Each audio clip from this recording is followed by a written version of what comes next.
Creighton up big over Georgetown after the first quarter of play. Leah rebounding, a big key coming into this one, and you talked to Jim Flannery about it before the game.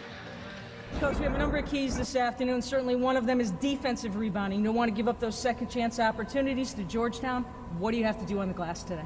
We have to be disciplined, we have to be physical, we have to create contact, turn, find the ball, and then go get it. Let's do it. Okay. All right. Ball goes up, create the contact, locate the ball, release, go get it, chin it, look for an outlet. Even rebounding here through the first quarter. That's big for Creighton. 301st nationally in rebounding margin. How's Jim Flannery's box out? Jim Flannery's box out was tough. I didn't have enough breakfast this morning. That shot went up, and that's what you got to do. You got to find the body, get a hand on, so you make sure that you know exactly where the defender is to box out, grab that ball, and get that outlet quickly. Creighton basketball here started leading 12-3. It led Friday 12-2 against Villanova and lost, but a good burst of energy to start the second quarter, and Jalen Agnew has 5 points. Yeah, and you were quick to mention that during the break, and that was a great stat. They had that huge 12-2 lead over Villanova early on Friday night, but I'm really impressed with Audrey Faber. You talk about what Faber does on the floor in the paint and how she's clutch for this team. But you see her veteran leadership right here off of this last basket of what she's doing from the top. Turns, looks up over the defender, looks for the cutter patiently, backdoor, who beats her defender for an easy two. Nice job. Sometimes you get more of a thrill of a player on the assist than actually making a basket, and that was a perfect play right there. Well, and every Creighton basket has been assisted so far this afternoon without their starting point guard. Tatum Rembow out with an elbow strain. 8 seconds to shoot. Kissinger. It's Agnew for the offensive glass. And again, Creighton just can't finish. Griglione. Blue Jays still plus 10. Little stagnant here in the offense. I like to see somebody from the Hoyas come back to the basketball, help out when they're pinched. Lowest scoring first quarter of the season for Georgetown with those 9 points. White puts it on her own shoulders, and she's done most of the work. 7 of her team's 11. And there you see it, the burst of speed and the challenge. Creighton's going to be challenged. They don't have the athleticism to get in front of the speed of White, who really exploited it on that play. How's she do it more? She's got to have good spacing from her teammates to open up areas for her to go to the hoop one-on-one. Thompson with the defense, drive it.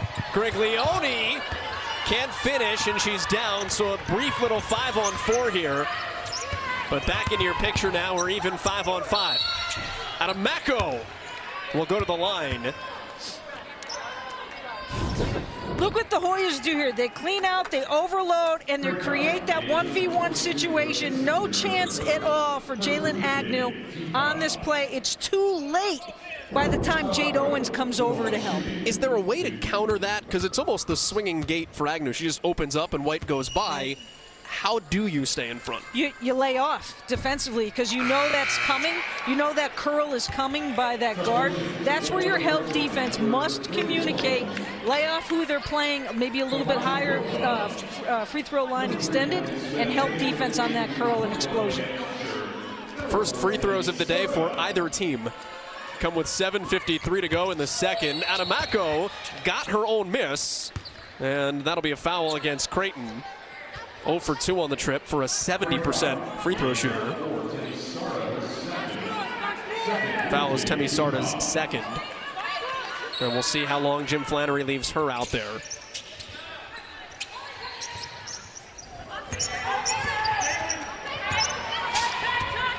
Fresh 30 for the Hoyas.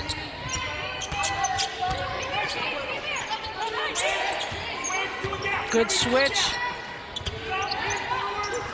One-step three. That's drained down for Nikola Kovačíková. Happy birthday, by the way, Nikola Kovačíková. Right. 20 years old today for the freshman out of Slovakia. Celebrated at the team breakfast this morning, and a turnover and an opportunity for the Hoyas to capitalize here. You kind of expected another pass to be had. But Kovačikova doing what typical foreign players are accustomed to doing. They're eloquent at that outside shot. That's what they feel most comfortable, that nice catch and shoot jumper. That's where you have to know the scout a little bit. Agnew sticks on her that time, and there'll be a foul on Jalen Agnew.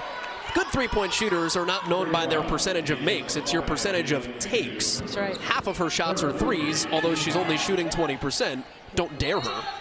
Don't dare her. Dare her. Make sure you understand where she is on the floor and balance. Great inbounds pass here. Nice job for an easy two. Morgan Smith, her first points. And how about Kovačikova getting it done with the shot and the pass? Faber wants it, battling against Morgan Smith, fronting her in the post. Faber brings her away from the bucket. Agnew wants three. And that's good defense there by Adamako. When 6'1" and long comes closing out with those arms extended, can feel like your world is closing in.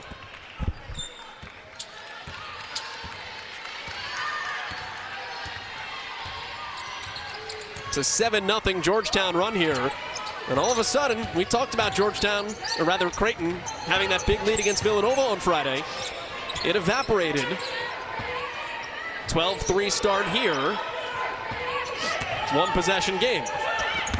Into Smith, and Smith hit the deck hard. Morgan Smith is lucky that she wasn't injured the way that she fell down into that split.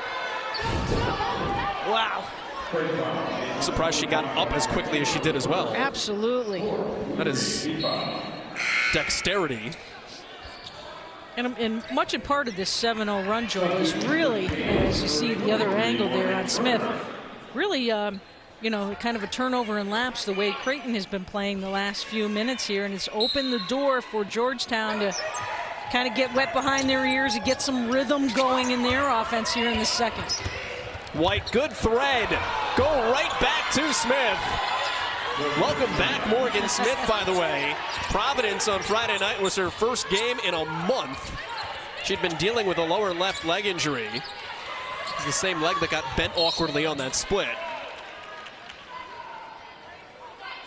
Just like that, we've got a one-point game here in Omaha. Well, I think, you look at a player like Morgan Smith, the junior from Upper Marlboro, Maryland, really fourth in scoring a year ago, only averaged about 5 points a game. It's a 9-0 run here by the Hoyas. It's players like Smith that are going to need to step up when key teams start figuring out a way to key on White a little bit more.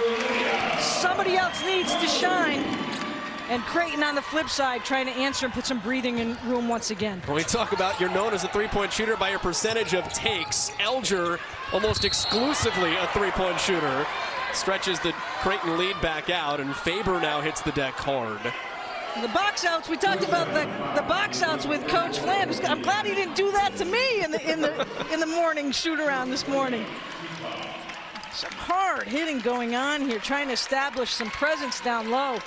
As Faber is quick to get up, head back down the opposite end of the floor. He's not going to fault the effort and the aggression, though.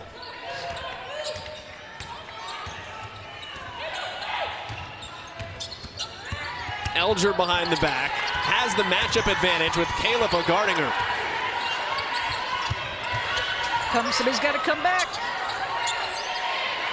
Inside 10 to shoot. Turner wants it on the block. Inside, Faber knows the timing so well. Knows the timing.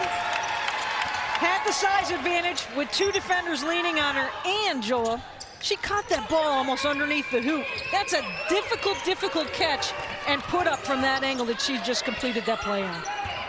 Has the defense now and the foul, and that's big time. Adamako puts the second on Faber. And now it's decision time for Jim Flannery. 2 fouls on his best.